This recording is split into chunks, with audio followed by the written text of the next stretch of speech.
स्वागत है आपका यस न्यूज़ कर्नाटक एक्सप्रेस में। मैं आपके साथ सुफियान हूं। आइए आज की खबर पर नजर डालते हैं। जैसा कि आप जानते हैं, ऑल ओवर इंडिया भर में एक रामगिरी नाम के तहत प्रोटेस्ट किया जा रहा है। बताया जा रहा है कि इसने हुजूर सल्लल्लाहु अलैहि वसल्लम की शान में गुस्ताखी की थी। इसी के चलते आज बीजापुर जिला मुद्देबिहाल तालुका में भी हज़ारों की तादाद में मुस्लिम युद्ध फोरम की ओर से एक रैली मुकर्रर की गई थी। आइए जानते हैं इन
सजा कानून से मिले फांसी की सजा, गुस्ताख नबी की एक ही सजा कानून से मिले फांसी की सजा। अरेस्ट करो, अरेस्ट करो, रामगिरी को अरेस्ट करो, अरेस्ट करो, अरेस्ट करो, रामगिरी को अरेस्ट करो। तकबीर, अल्लाहु अकबर, तकबीर, अल्लाहु अकबर।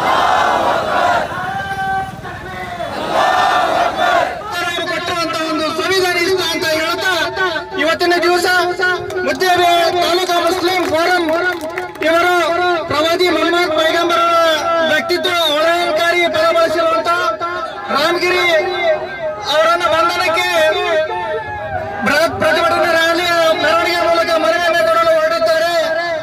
ಬಂಧುಗಳೇ, ವಿವಿಧತೆಯಲ್ಲಿ ಏಕತೆ ಸಾರುವಂತ ದೇಶ ಕೇವಲ ಭಾಷಣದಲ್ಲಿ ಹೇಳಿದರೆ ಆಗಬಾರದು. ಸರ್ವ ಜನರನ್ನು ಒಂದುಗೂಡಿಸುವಂತ ಒಂದು ಸಂದೇಶವನ್ನು ಈ ದೇಶದಲ್ಲಿ ನೀಡಲಾಗಬೇಕು. ಆದ್ರೆ ಮೊನ್ನೆ ಮಹಾರಾಷ್ಟ್ರದಲ್ಲಿ ಒಂದು ಧರ್ಮಸಭೆಯಲ್ಲಿ ಮಹಾಂತರಾದಂತ ರಾಮಗಿರಿ ಅವರು ಪ್ರವಾದಿ ಮೊಹಮ್ಮದರ ಬಗ್ಗೆ ಅವಹೇಳನಕಾರವಾಗಿ ಮಾತನಾಡುತ್ತಿದ್ದಾರೆ. ಸ್ವಾಮಿಗಳೇ, ತಮಗೇನಾದ್ರೂ ಈ ದೇಶದ ಬಗ್ಗೆ ಗೊತ್ತಿದೆಯಾ? ತಾವು ಮಾತಾಡ್ತಾ ಮುಂದೆ ಒಂದು ಹೆಜ್ಜೆ ಹೋಗಿ, ನಾನೇನಾದ್ರೂ ತಪ್ಪು ಮಾತಾಡಿದ್ರೆ ನನ್ನ ವಿರುದ್ಧ ನೀವು ಕೋರ್ಟಿಗೆ ಹೋಗಿ ಎಫ್ಐಆರ್ ದಾಖಲಿಸಿ ಅಂತ ಹೇಳ್ತೀರಿ. ಇಲ್ಲಿ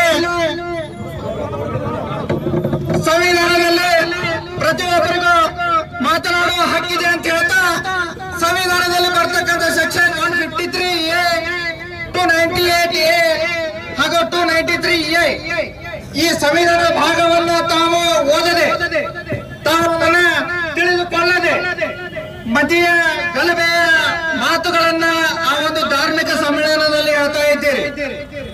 ಯಾವುದೇ ಒಂದು ಧರ್ಮ ಆಗಿರಬಹುದು, ಯಾವುದೇ ಒಂದು ಜಾತಿ ಆಗಿರಬಹುದು, ಯಾವುದೇ ಒಂದು ಊರಾಗಿರ್ಬೋದು, ಸಂಘಟನೆ ಆಗಿರ್ಬೋದು, ರಾಜ್ಯ ಆಗಿರ್ಬೋದು, ಆದ್ರೆ ನಾವೆಲ್ಲ ವಾಸಿಸುವಂತದ್ದು ಎಲ್ಲಪ್ಪ ಅಂದ್ರೆ ಭಾರತೀಯರು. ನಾವೆಲ್ಲ ಭಾರತೀಯರು ಅಂತ ಕೇವಲ ಹೇಳಿದ್ರೆ ಸಾಲದು. ನಾನು ಮೊದಲಿಗೆ ಹೇಳಿದೆ, ಕ್ರೈಸ್ತರಿಗೆ ಬೈಬಲ್ ಇಷ್ಟ, ನಂತರ ಮುಸಲ್ಮಾನರಿಗೆ ಕುರಾನ್ ಇಷ್ಟ, ಹಿಂದೂಗಳಿಗೆ ಭಗವದ್ಗೀತೆ ಇಷ್ಟ. ಈ ಎಲ್ಲ ಗ್ರಂಥಗಳ ಸಾರ ನಾವೆಲ್ಲರೂ ಒಂದೇ, ನಾವೆಲ್ಲರೂ ಸಮಾನ, ನಾವೆಲ್ಲರೂ ಮನಸ್ಕರು ಅಂತ ಹೇಳುವಂತದ್ದು. ಇನ್ನು ಪ್ರವಾದಿ ಮೊಹಮ್ಮದರ ಬಗ್ಗೆ ಹೇಳ್ತೀರಿ, ಈ ದೇಶಕ್ಕೆ, ಈ ಒಂದು ಜಗತ್ತಿಗೆ ಶಾಂತಿಯನ್ನ ತರುವ ನೆಲೆಯಲ್ಲಿ ಯಾರಾದ್ರೂ ಮುಂದಿದ್ದರೆ 6ನೇ ಶತಮಾನದಿಂದ, ಹೀಗಲ್ಲ 6ನೇ ಶತಮಾನದಿಂದ ಪ್ರವಾದಿ ಮೊಹಮ್ಮದ್ ಪೈಗಂಬರ್ ಸಲ್ಲಲ್ಲಾಹು ಅಲೈಹಿ ವಸಲ್ಲಂ ಬಂದ್ರು.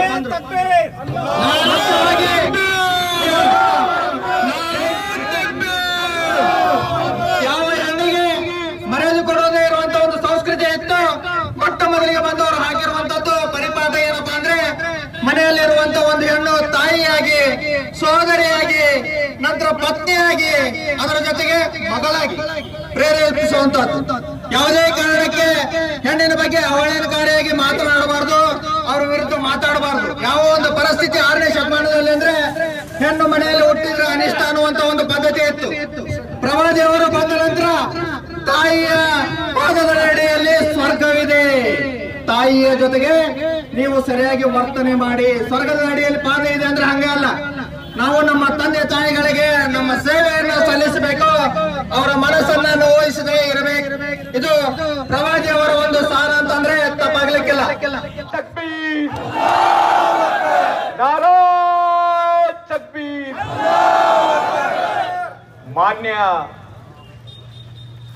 ಮಾನವೀಯ ಕುಲದ ಅಭಿಮಾನಿ ಬಳಗ ಬಂಧುಗಳೇ, ಆತ್ಮೀಯ ಯುವ ಮಿತ್ರರೇ, ಈ ಒಂದು ಸಂದರ್ಭದಲ್ಲಿ ಭಾಷಣ ಮಾಡುವ ಸಂದರ್ಭ ಇದಲ್ಲ, ಆಕ್ರೋಶ ವ್ಯಕ್ತಪಡಿಸುವ ಸಂದರ್ಭ.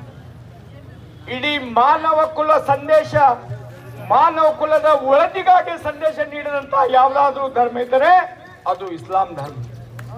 ಇಡೀ ಮಾನವ ಕುಲಕ್ಕೆ ಏನಾದರೂ ಸಂದೇಶ ನೀಡುವಂತ ಮಹಾನ್ ಪ್ರವಾದಿ ಇದ್ದರೆ ಅದು ಮೊಹಮ್ಮದ್ ಪೈಗಂಬರ್ ಅವರು. ಈ ಒಂದು ನೀವು ಗಮನದಲ್ಲಿ ಇಟ್ಕೋಬೇಕು. ಅಂತ ಮಹಾನ್ ಪುರುಷರ ಬಗ್ಗೆ, ಅಂತವರ ಬಗ್ಗೆ ಒಂದು ಅವಹೇಳನಕಾರಿ ಮಾತನಾಡಿದ ರಾಮಗಿರಿ ಎಂಬ ವ್ಯಕ್ತಿಯನ್ನು ಯಾವ ರೀತಿ ಶಿಕ್ಷೆ ನೀಡಬೇಕು ಎಂಬುದು ಸ್ವಲ್ಪ ಯೋಚಿಸಬೇಕು. ಮಾನ್ಯ ಬಂಧುಗಳೇ, ಈ ಒಂದು ನಿಮ್ಮ ಶಕ್ತಿ ಏನಿದೆ, ಈ ಒಂದು ನಿಮ್ಮಲ್ಲಿ ಕಚೇರಿ ಏನಿದೆ, ಅದು ಆರಲು ಬಿಡಬೇಡಿ. ಈ ಒಂದು ಕಿಚ್ಚು ಆರಲು ಬಿಡಬೇಡಿ. ಯಾವುದೋ ಒಂದು ಪುಣ್ಯದ ಕೆಲಸ ಮಾಡಿದಿರಿ, ನಿಮ್ಮ ಪಾಲಕರು ಪುಣ್ಯ ಮಾಡಿದ್ದಾರೆ, ಅದಕ್ಕೆ ನೀವು ಧರ್ಮದ ಬಗ್ಗೆ ಯೋಧರಾಗಿ ನೀವು ಬಂದಿದ್ದೀರಿ, ಪ್ರತಿಭಟನೆ ಮಾಡುತ್ತೀರಿ. ಈ ಪ್ರತಿಭಟನೆ ಶಾಶ್ವತವಾಗಿರಲಿ, ಅದು ಧರ್ಮವಾಗಿರಲಿ, ಅದು ಧರ್ಮವಾಗಿರಲಿ, ಅದು ಜಾತಿಯಾಗಿರಲಿ, ಅದು ಸಮಾಜದ ಪರವಾಗಿರಲಿ, ಅದು ಅನ್ಯಾಯದ ಪರವಾಗಿರಲಿ, ನಾವು ಪ್ರತಿಭಟಿಸಲೇಬೇಕು. ಮಾನ್ಯ ಬಂಧುಗಳೇ, ನಮ್ಮ ಧರ್ಮ, ನಮ್ಮ ಸಮಾಜ, ಇಸ್ಲಾಂ ಕಲಿಸಿದ್ದು ಒಂದು ಶಕ್ತಿಶಾಲಿಯಾಗಿ ಸತ್ಯಕ್ಕಾಗಿ ಹೋರಾಟ ಮಾಡುವಂತ ಯಾವುದಾದರೂ ಧರ್ಮ ಸಂದೇಶ ನೀಡಿದರೆ ಅದು ಇಸ್ಲಾಂ ಧರ್ಮ ಮಾತ್ರ ಎಂಬುದು ನೆನಪಿಡಬೇಕು. ಮಾನ್ಯ ಬಂಧುಗಳೇ, ಈ ಸಮಾಜದಲ್ಲಿ, ಈ ಧರ್ಮದಲ್ಲಿ, ಈ ಭಾಗದಲ್ಲಿ, ಈ ಒಂದು ದೇಶದಲ್ಲಿ ನಾವು ನಮ್ಮ ಧರ್ಮ, ನಮ್ಮ ಸಮಾಜದ ಜೊತೆಗೆ ಇನ್ನಿತರ ಧರ್ಮದವರಿಗೆ ಇಡೀ ಸಮಾಜವನ್ನು ಕೊಂಡವರು ಯಾರು ಇದ್ದಾರೆ, ನಮ್ಮ ಉಲ್ಮಾದ, ನಮ್ಮ ಧರ್ಮ ಇಸ್ಲಾಂ ಧರ್ಮ. ಮಾನ್ಯ ಬಂಧುಗಳೇ, ಇವತ್ತು ನಾವು ನಮ್ಮ ಧರ್ಮದ ಮುಸ್ಲಿಮ ಎಂಬ ಒಂದು ಮಾತಿನ ಪ್ರತಿಪಾದನೆ ಮಾಡುವಂತ ಪ್ರಸಂಗ ಬಂದಿದೆ. ನಮ್ಮ ಮೇಲೆ ಹಲವಾರು ಆರೋಪಗಳು ಮಾಡುತ್ತಿದ್ದಾರೆ. ಏನ್ ಸ್ವಾಮಿ ನಾವು ತಪ್ಪು ಮಾಡಿದ್ವಿ? ಈ ದೇಶದ ಸ್ವಾತಂತ್ರ್ಯಕ್ಕಾಗಿ ಯಾರಾದರೂ ಹೋರಾಟ ಮಾಡಿದರೆ ಅದು ಮುಸ್ಲಿಮರು ಪ್ರಥಮ ಎಂಬ ಮಾತು ನೀವು ನೆನಪಿಡಬೇಕು. ಮಾನ್ಯ ಬಂಧುಗಳೇ, ಮಾನ್ಯ ಟಿಪ್ಪು ಸುಲ್ತಾನ್ ಅವರು, ಹಜರತ್ ಟಿಪ್ಪು ಸುಲ್ತಾನ್ ಅವರು ಈ ದೇಶಕ್ಕೆ, ಈ ವಿಶ್ವಕ್ಕೆ ಸ್ವಾತಂತ್ರ್ಯಕ್ಕಾಗಿ ಹೋರಾಟ ಮಾಡಿ ವೀರ ಒಂದು ಶಹೀದ್ ಸ್ಥಾನ ಒಂದು ಯಾರು ಇದ್ರೆ ಟಿಪ್ಪು ಸುಲ್ತಾನ್ ಅವರು. ಈ ದೇಶಕ್ಕೆ ಧ್ವಜ ನೀಡಿದವರು ಮುಸಲ್ಮಾನರು, ಈ ರಾಷ್ಟ್ರಗೀತೆ ಸಂದೇಶ ನೀಡಿದವರು ಮುಸಲ್ಮಾನರು. ಈ ದೇಶಕ್ಕೆ ಏನು ಚಂದ್ರ ಮೇಲೆ ಹೋಗುವಂತ ಏನು ರಾಕೆಟ್ ತಯಾರು ಮಾಡಿದವರು ಮುಸಲ್ಮಾನರು. ಈ ದೇಶಕ್ಕೆ ಏನಾದ್ರು ಸೌಹಾರ್ದತೆ ಪಾಠ ಮಾಡುವವರು ಯಾರಿದ್ರೆ ಅದು ಮುಸಲ್ಮಾನರು. ಏನ್ ಸ್ವಾಮಿ ತಪ್ಪು ಮಾಡಿದ್ದಾರೆ ನಮ್ಮ ಸಮಾಜದವರು? ಏನ್ ಸ್ವಾಮಿ ತಪ್ಪು ಮಾಡಿದ್ದಾರೆ ನಮ್ಮ ಯುವಕರು? ಏನ್ ಸ್ವಾಮಿ ನಮ್ಮ ಪ್ರವಾದಿಯವರು ತಪ್ಪು ಮಾಡಿದ್ದಾರೆ? ಇಡೀ ಮಾನವ ಕುಲಕ್ಕೆ ಸಂದೇಶ ನೀಡಿದವರು ಪೈಗಂಬರು. ಮುಸ್ಲಿಂಗಷ್ಟೇ ಸೀಮಿತವಾಗಿಲ್ಲ, ಮುಸ್ಲಿಂಗೆ ಸೀಮಿತವಾದಂತ ಮೊಹಮ್ಮದ್ ಪೈಗಂಬರ್ ಇಲ್ಲ, ಇಡೀ ಮಾನವ ಸಮಾಜಕ್ಕೆ ಸಂದೇಶ ನೀಡಿದವರು.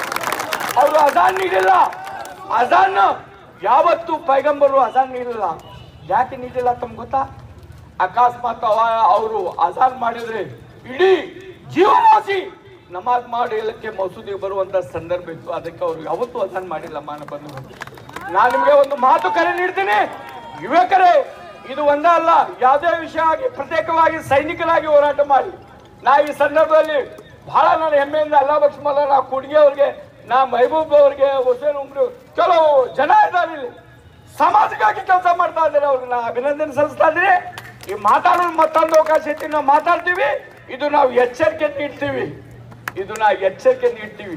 ನಾವು ಸೌಹಾರ್ದಯುತವಾಗಿ ಹೋರಾಟ ಮಾಡುವುದರ ಮೂಲಕ ಈ ಸರ್ಕಾರಕ್ಕೆ ಒಂದು ತಕ್ಕ ಪಾಠ ಕಲಿಸುವ ಶಕ್ತಿ ಅದು ಏನಾದರೂ ಇದ್ದರೆ ಇದು ಮುಸ್ಲಿಂ ಸಮುದಾಯಕ್ಕೆ ಇದೆ ಎಂಬ ಸಂದೇಶ ಈ ವೇದಿಕೆ ಮುಖಾಂತರ ನೀಡ್ತಾ ಇದ್ದೀನಿ. ಮೋದಿ ಸರ್ಕಾರಕ್ಕೆ ಈಗಾಗಲೇ ಈ ದೇಶದಲ್ಲಿ ಮುಸ್ಲಿಮರು ಸಂದೇಶ ನೀಡಿದ್ದಾರೆ. ಈ ದೇಶದಲ್ಲಿ ಮುಸ್ಲಿಮರು ಮೋದಿ ಅವರಿಗೆ ಏನು ಪಾಠ ಕಲಿಸಬೇಕಾದ್ರು ಕಲಿಸಿದ್ದಾರೆ. ಅವರು ಯಾವ ಲೇಲಕ್ಕೆ ಬಂದಿದ್ದಾರೆ ಎಂಬುದು ನಿಮಗೆಲ್ಲ ಗೊತ್ತು. ಅದು ಎಲ್ಲ ಅಲ್ಲಾಹನ ಕೃಪಾ ಆಶೀರ್ವಾದ, ಮೊಹಮ್ಮದ್ ಪೈಗಂಬರ್ ಒಂದು ತುಫೇಲ್ ವತಿಯಿಂದ. ಮಾನ್ಯ ಬಂಧುಗಳೇ, ನಾ ಈಗಾಗಲೇ ಸ್ವಲ್ಪ ಮಾತಾಡಿದಂತ ಎಲ್ಲರಿಗೂ ಹೇಳಾಕತ್ತಿದ್ದೆ, ನಾನೇ ಹೆಚ್ಚು ಮಾತಾಡಿದ ಕ್ಷಮಿಸಬೇಕು.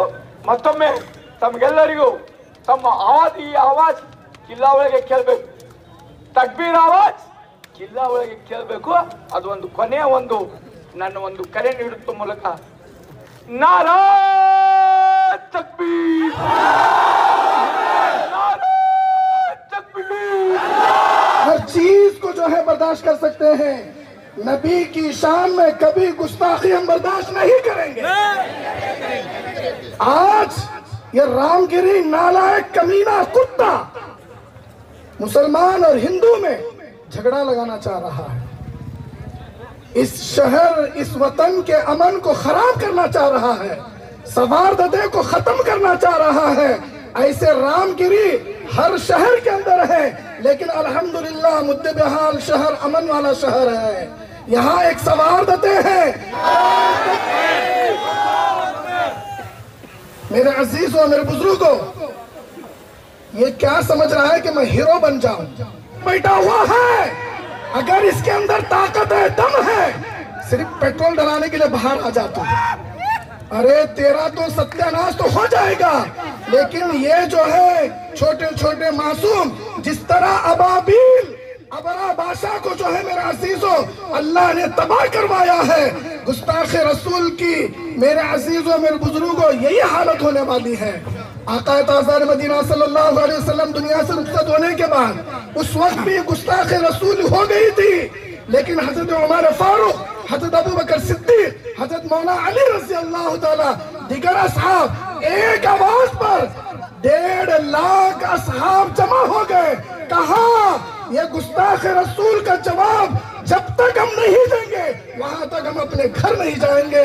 आज माशाअल्लाह आप तमाम जमा हैं, आप आए हैं, मैं तहे दिल से आपका शुक्रिया अदा करता हूँ। दीन का तकाजा जब भी हो फौरन लब्बैक होकर हाजिर हो जाना, ये बहुत बड़ी सादत की बात है। बिस्मिल्लाहिर्रहमानिर्रहीम, अस्सलामु अलैकुम। ये रामगिरी महाराज नहीं है, नालायकगिरी है। ये अपनी गंदी जुबान से हमारे पाक रसूल मोहम्मद अरबी सल्लल्लाहु अलैहि वसल्लम की शान में गुस्ताखी की है और मुल्क के मुसलमानों को भड़काने का काम किया है। इसे कड़ी से कड़ी सज़ा मिलनी चाहिए। पूरे मुल्क के मुसलमान और हमारे स्टेट के मुसलमान और डिस्ट्रिक्ट के मुसलमान इसका बाइकआउट करते हैं। हमारी जान, हमारा माल सब हमारे हुजूर पर कुर्बान है। हम लोग इसी तरह जो भी आने वाले दिनों में मुसीबतें आ रही हैं, हमारे कानून के दायरे में रहकर हम ऐसे प्रोटेस्ट, ऐसे एहतजाज करते रहेंगे इंशाअल्लाह। Critical matter, we trust that appropriate measures will be taken to address this issue. Sir, ನಿಮ್ಮ ಮುಖಾಂತರ ನಾವು ಜಿಲ್ಲಾಧಿಕಾರಿ ಮುಖಾಂತರ ರಾಷ್ಟ್ರಪತಿಗಳಿಗೆ ಈ ಮನವಿಯನ್ನು ಅರ್ಪಿಸ್ತಾ ಇದ್ದೇವೆ. ದಯವಿಟ್ಟು ಇದನ್ನು ನಡೆಸಬೇಕಂತೇಳಿ ವಿನಂತಿ ಮಾಡ್ತೀನಿ. आज अल्हम्दुलिल्लाह तालुका मुस्लिम फोरम के जेर निगरानी में जो आज रैली हुई अल्हम्दुलिल्लाह कामयाब रही कि इसके रसूल का भरपूर मुजाहरा किया। जाहिर मकसद क्या है, हमारे ऑलरेडी मेमोरेंडम भी दिए, रैली निकाले और तहसीलदार के थ्रू राष्ट्रपति को मनी भी दिया गया, लेकिन अभी FIR दर्ज करना बाकी है। FIR साइबर ब्रांच में या तो पुलिस स्टेशन में यहाँ दर्ज कर और रामगिरी महाराज नामी जो दरिंदा है उसे लाकर ये अदालत के कटघटे में ठहराने का हमारा तालुका मुस्लिम फोरम का मकसद है। ಮಾತನಾಡಿದ್ವಿ, ಅದನ್ನು ಪ್ರತಿಭಟಿಸಿ ನಾವು ಬೃಹತ್ ರ್ಯಾಲಿಯನ್ನು ತೆಗೆದಾಗಿದೆ। ಈಗ ನಾವೆಲ್ಲರ ಆಶೆಯಂತೆ ಅವರೇ ತಮ್ಮದೇ ಒಂದು ಸಂದರ್ಶನದಲ್ಲಿ ಹೇಳಿದ್ದಾರೆ, ನಾನೇನಾದರೂ ಈ ಭಾರತ ಸಂವಿಧಾನದ ವಿರುದ್ಧವಾಗಿ ಮಾತನಾಡಿದ್ದರೆ ನನ್ನ ಮೇಲೆ ನೀವು FIR ಹಾಕ್ಬೋದು ಅಂತ। ಈಗ ಸಂವಿಧಾನದ ಅಡಿಯೊಳಗೆ ನಾವು ಮಾತಾಡ್ತೇವೆ ಅಂತಂದರೆ 151A ನಂತರ 295A ಹಾಗೂ 298A ಸಂವಿಧಾನದಲ್ಲಿ ಯಾವುದೇ ಒಂದು ಮತದ ಅಥವಾ ಒಂದು ಜಾತಿಯ ವಿರುದ್ಧ ಅಥವಾ ಯಾವುದೇ ಜಾತಿಯ ವ್ಯಕ್ತಿಯ ವಿರುದ್ಧ ಅವಹೇಳನಕಾರಿ ಮಾತನಾಡೋದು ಅದು ತಪ್ಪಾಗಿದೆ. ಆ ಒಂದು ಕಾರಣದಿಂದ ನಾವು ಅವರ ಮೇಲೆ ಮುದ್ದೇಬಿಹಾಳ ಪಟ್ಟಣದಿಂದ FIR ಅನ್ನು ದಾಖಲಿಸಬೇಕಂತೇಳಿ ಎಲ್ಲರ ಮನವಿಯೊಂದಿಗೆ ಪೊಲೀಸ್ ಠಾಣೆಗೆ ಹೋಗಿ FIR ದಾಖಲಿಸುವಂಥ ಪ್ರಯತ್ನದಲ್ಲಿದ್ದೇವೆ. ಅದು ಈಗ ಅವರು ಸೈಬರ್ ಕ್ರೈಮಿಗೆ ನೀವು FIR ಅನ್ನು ದಾಖಲಿಸ್ಬೋದು ಅಂತ ಹೇಳಿದ್ದಾರೆ. ಈಗ ವಕೀಲರನ್ನು ಸಂಪರ್ಕಿಸಲಾಗಿದೆ. ಎಂಡೋಸ್ಮೆಂಟ್ ಕೊಟ್ಟ ನಂತರ ನೀವು ಬೇಕಾದ್ರೆ ತಂದು ಅದನ್ನು ನಾವು ಕೋರ್ಟಲ್ಲಿ ಆ FIR ಅನ್ನು ನಾವು ದಾಖಲು ಮಾಡ್ಬೋದು ಅಂತ ಹೇಳಿದ್ದಾರೆ.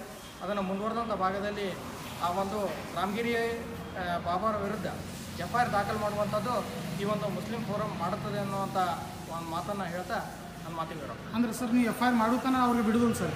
FIR ಮಾಡಬೇಕನ್ನುವಂಥ ಉದ್ದೇಶ ಇದೆ. ಆ FIR ಏನಪ್ಪ ಅಂದರೆ ಕಾನೂನಾತ್ಮಕವಾಗಿ ನಮಗೆ ಅದು ಹಕ್ಕತ್ತೆ. ಆ ಹಕ್ಕನ್ನು ಕೇಳಕತ್ತೇವೆ ವಿನ ಅವ್ರ ಮೇಲೆ ಯಾವುದೇ ಒಂದು ಇಲ್ಲದೇ ಇರುವಂಥ ಆರೋಪ ಮಾಡ್ತಾ ಇಲ್ಲ. ಅದಕ್ಕೆ ಬೇಕಾದಂಥ ವಿಡಿಯೋಗಳು ಈಗಾಗಲೇ ಬಂದಿದೆ. ಸುಮೋಟೋ ಕೇಸು ಇಲಾಖೆಯವರು ದರ್ಜ್ ಮಾಡಿರ್ತಾರೆ. ಅದರ ಜೊತೆಗೆ ನಾವು ಮುಸ್ಲಿಂ ಫೋರಮ್ನಿಂದ ನಾವು ಕೂಡ ಕೇಸನ್ನು ದರ್ಜ್ ಮಾಡಬೇಕು ಅನ್ನುವಂಥ ವಿಚಾರದಲ್ಲಿ. ಯಾವುದೇ ಹೊಸ ಸುದ್ದಿಯನ್ನ ನೋಡಲು ನಮ್ಮ ಎಸ್ ನ್ಯೂಸ್ ಕರ್ನಾಟಕ ಎಕ್ಸ್ಪ್ರೆಸ್ನ ನೋಡ್ತಾ ಇರಿ. ಹಾಗೆ ನಮ್ಮ ಚಾನೆಲ್ನ ಸಬ್ಸ್ಕ್ರೈಬ್ ಮಾಡಿ, ಬಾಜು ಇರುವ ಬೆಲ್ ಐಕಾನ್ ಅನ್ನ ಕ್ಲಿಕ್ ಮಾಡಿ. ಹಾಗೆ ನಮ್ಮ ಚಾನೆಲ್ನ ಲೈಕ್ ಮಾಡಿ, ಶೇರ್ ಮಾಡಿ.